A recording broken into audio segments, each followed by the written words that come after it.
சும்மாவா வந்தது. சுதந்திரம் தந்த சுடர்கள் வரிசையில் இன்று பரளி சு. நெல்லையப்பர் உரைச்சித்திரம்.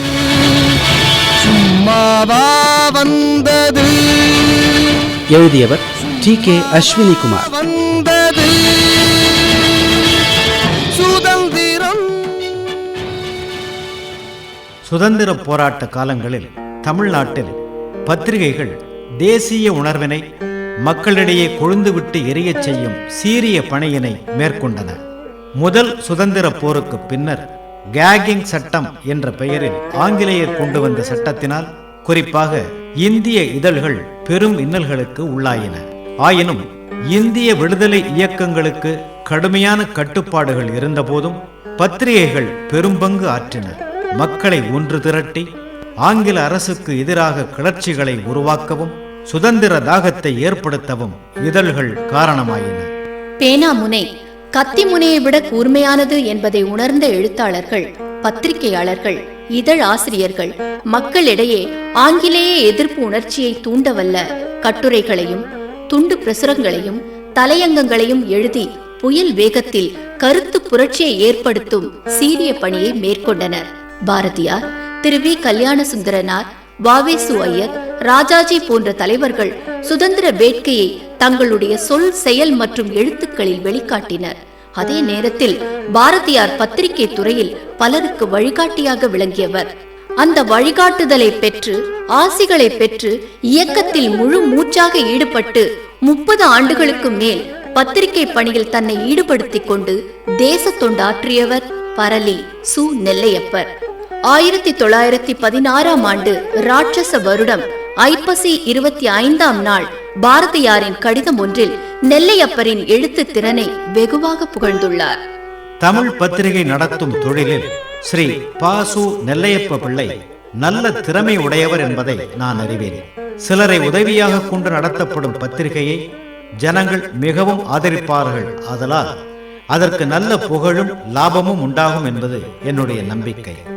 19/9/1889 தோன்றி 23/3/1971 வரை வாழ்ந்த 82 ஆண்டு கால வாழ்க்கையின் நெடும் பயணத்தில் வ.உ. சிதம்பரனார், பாரதியார் இருவரையும் தன் இரு கண்கள் போல் போற்றி மதித்து வந்தவர் நெல்லையப்பர். பாரதியாரின் சில கவிதைகளை முதலில் பதிப்பித்து வெளியிட்ட பெருமை நெல்லையப்பரையே சாரும். இவருக்கு பாரதியார் எழுதிய கடிதங்கள் கடித இலக்கியத்தின் சிறந்த பங்களிப்பாகும். நெல்லையப்பரை தம்பி என பாசமும் நேசமும் பொங்க அழைத்தவர் பாரதியார். இன்னும் செல்லாது பிறர் செய்யும் சூழ்ச்சிகள் என்று சொல்லி புயம் தட்டு, இன்னும் செல்லாது பிறர் செய்யும் சூழ்ச்சிகள் என்று சொல்லி புயம் தட்டு, அடையானை மேல் வள்ளுவா சென்று நீ பறை கொட்டு கொட்டு கொட்டு, அடையானை மேல் வள்ளுவா சென்று நீ பறை கொட்டு கொட்டு கொட்டு, அந்நிய நூலை தொடும் என்ற செய்தி அறிந்திடடா புவி முற்றும்.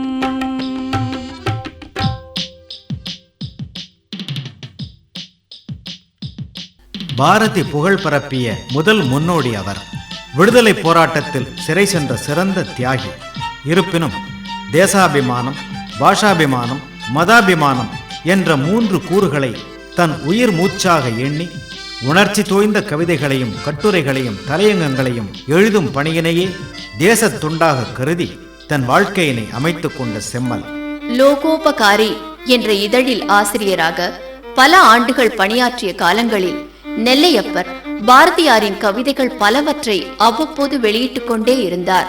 அப்பத்திரிகை மூலம் பாரதி எழுத்துக்களை தமிழ் மக்களுக்கு அறிமுகப்படுத்துவதிலும் இணையற்ற தொண்டு புரிந்தார் என்று சித்திர பாரதி எனும் பாரதி ஆய்வு நூலில் ரா. ஆ. பத்மநாபன் போற்றி புகழ்ந்துள்ளார்.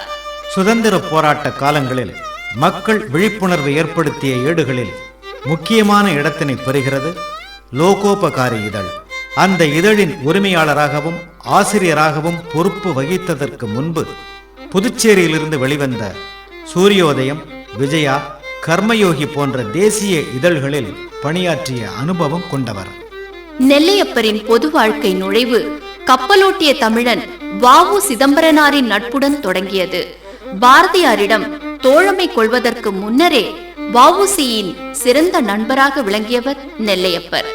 வ.உ.சி. பல சமயம் நெல்லையப்பருக்கு பாடல் வடிவில் உள்ள கடிதங்கள் தாம் சிறைப்பட்ட காலங்களில் எழுதியுள்ளார். சிரஞ்சீவி பரளி சு. நெல்லையப்ப பிள்ளைக்கு சிதம்பரம் பிள்ளை அவர்கள் எழுதிய பாடல்கள் மூலம் அன்னார் வ.உ.சி. குடும்பத்தினருக்கு நட்பு முறையில் ஆற்றிய சீரிய தொண்டுகள் பற்றி நலம் அறிய முடிகிறது. தமது சிறைவாச காலங்களில் நெல்லையப்பரை தனது குடும்பத்தின் வரவு செலவு கணக்குகளை பார்த்துக் கொள்ளுமாறு நெல்லையப்பருக்கு எழுதியுள்ளார். வாராதும் அந்நாள் வழங்காதும் நின்றிடுமே சீரார் அணிவிற்று தீர்த்தவற்றை ஊரார் கடன்களை முன்னை கழறிவுள சொத்தால் கடன்கொடு கூட்டிக் கழி. இன்னல் செய்தார்க்கும் இடர் செய்திடாமல் ராட்டினம் சுற்றென்று சொல்லும். இன்னல் செய்தார்க்கும் இடர் செய்திடாமல் ராட்டினம் சுற்றென்று சொல்லும். எங்களே தமிழ் காந்தி அடிகள் அறச்செயல் வெல்லும் வெல்லும் வெல்லும். எங்களே தமிழ் காந்தி அடிகள் அறச்செயல் வெல்லும் வெல்லும் வெல்லும். அந்நிய நூலை தொடும் என்ற சேதி அறிந்திடடா பூவி முற்றும். பாரதியார் வ.உ.சி. இலக்கியங்களில் நெல்லையப்பர் தோய்ந்தவரானாலும் தமக்கென்று ஒரு தனி நடையை உருவாக்கிக் கொண்டவர். நெல்லையப்பர் பாணி என்றே சொல்லும்படி லோகோபகாரியில் எழுதி வந்தார் என்று மூவரையும் நன்கு அறிந்த தமிழ் அறிஞர் பி. ஸ்ரீ ஆச்சாரியா குறிப்பிட்டுள்ளார். 1928 செப்டம்பர் 12 பாரதி திருநாள் என்னும் தலையங்கத்தின் ஒரு பகுதியில் கருத்தாழமிக்க சொல் வளத்துடன் கூடிய நெல்லையப்பரின் எளிய தமிழ் நடையை நாம் ரசிக்கலாம். செல்வத்தில் சிறந்த தமிழ்நாட்டிலே பிறந்தும் அவர் தமது வாழ்நாளையெல்லாம் வறுமையிலும் அதனையொட்டிய சிறுமையிலும் கழித்துவிட்டு அவை இரண்டும் அல்லாத பெருநாட்டிற்கு சென்று விட்டார். கடற்கரை கூட்டங்களில் பாரதியார் பெருமையை பேசுவதால் மட்டும் கொண்டாடுவதால் மட்டும் பயன் விளையாது. பாரதியார் பாடல்களை முதன்மையாக நாட்டு பாடல்களை லட்சக்கணக்காக அச்சிட்டு நாடெங்கும் பரவச் செய்து பாடும்படி செய்ய வேண்டியது தலைமையான கடமையாகும். பாரதி வாழ்க, அவரது பாடலும் வாழ்க. கடையேழு வள்ளல்களில் ஒருவரான பாரி வள்ளலின் பெயரை புனைப்பெயராக கொண்டு பொழுதுபோக்கு என்ற தலைப்பில் உலக இலக்கியத்திலிருந்து சிறந்த முத்தான வரிகளை வாசகர்களுக்கு அளித்தார். விவேகானந்தர் போற்றிய 14ஆம் நூற்றாண்டினைச் சார்ந்த ஜெர்மானிய நாட்டின் சமய ஞானி தாமஸ் ஏ. செம்பிஸ் அவர்கள் யாத்த த இமிட்டேஷன் ஆஃப் கிரைஸ்ட் என்ற நூலில் இருந்து ஒரு பாடலை தன்னுடைய இனிய தமிழ்நடையில் மொழிபெயர்த்துள்ளார். எளிமையும் தூய்மையும் இரண்டரக்காகும், இவற்றால் மனிதன் ஏற்றமடைகின்றான். ஒழுக்கத்தில் எளிமையும் காதலில் தூய்மையும் பொருந்திய வாழ்க்கை திருந்திய வாழ்க்கையாகும்.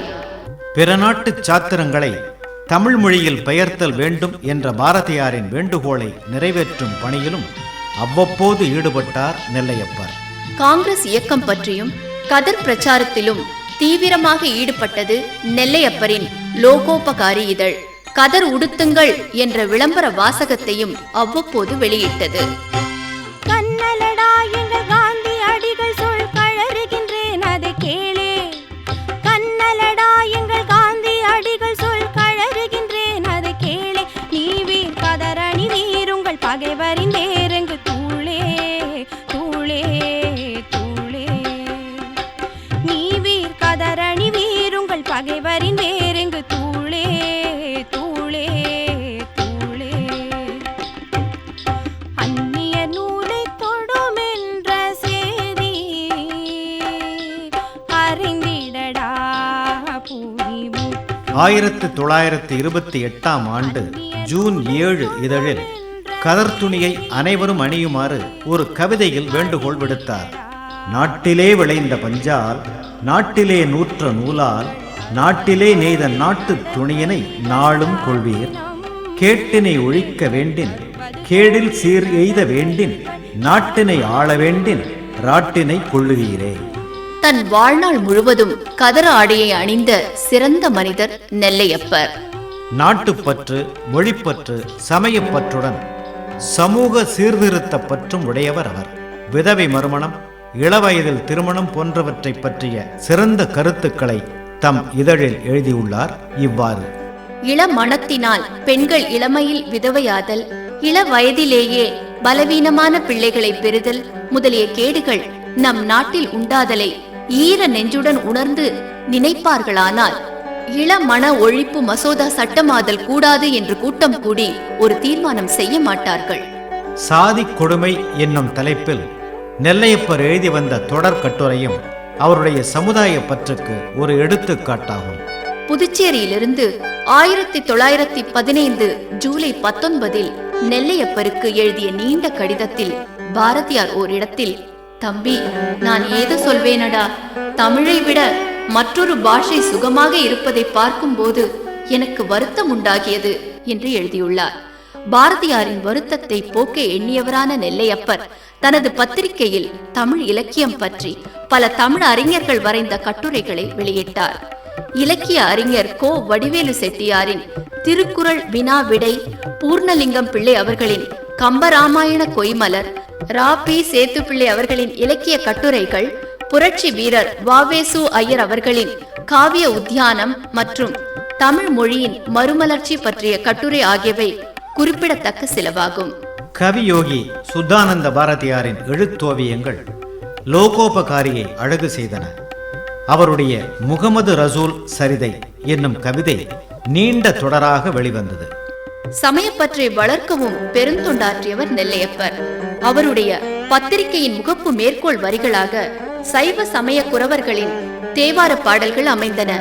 அவருடைய இதழ் மொழி ஒற்றுமைக்கு பாடுபட்டது. அவருடைய லோகோபகாரி இதழின் பெயர் தமிழ், ஆங்கிலம், இந்தி ஆகிய 3 மொழிகளும் சேர்ந்து அமைந்திருந்தது. 1941 காந்தியடிகள் தொடங்கிய தனிநபர் சத்தியாகிரகத்தில் பங்கேற்று 6 மாத சிறை தண்டனை பெற்றார் நெல்லையப்பர்.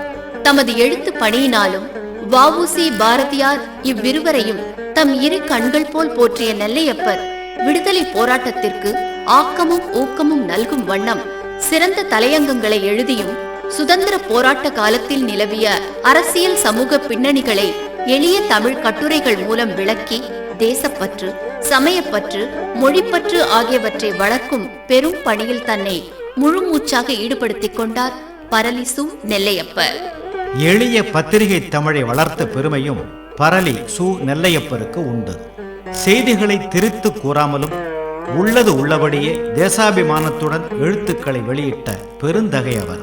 தமிழ்நாட்டில் நிகழ்ந்த சுதந்திர போர் வரலாற்றிலும் அதனை சார்ந்த இதழியல் எழுத்து பணிகளிலும் நெல்லையப்பரின் பங்கு சிறந்த ஒன்றாகும்.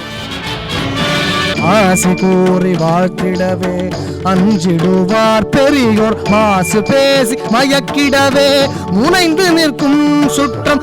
நேயர்கள் இதுவரை சுதந்திரம் தந்த சுடர்கள் வரிசையில் பரளி சு. நெல்லையப்பர் உரைச்சித்திரம் கேட்டீர்கள்.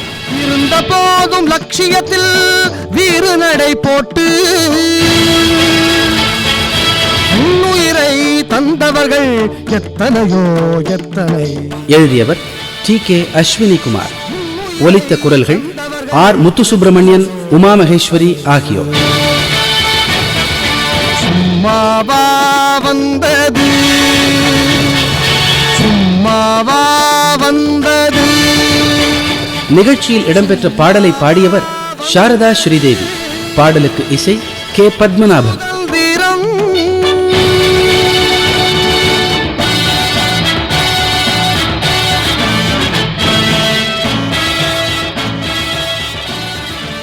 படைப்பு சென்னை வானொலி நிலையம்.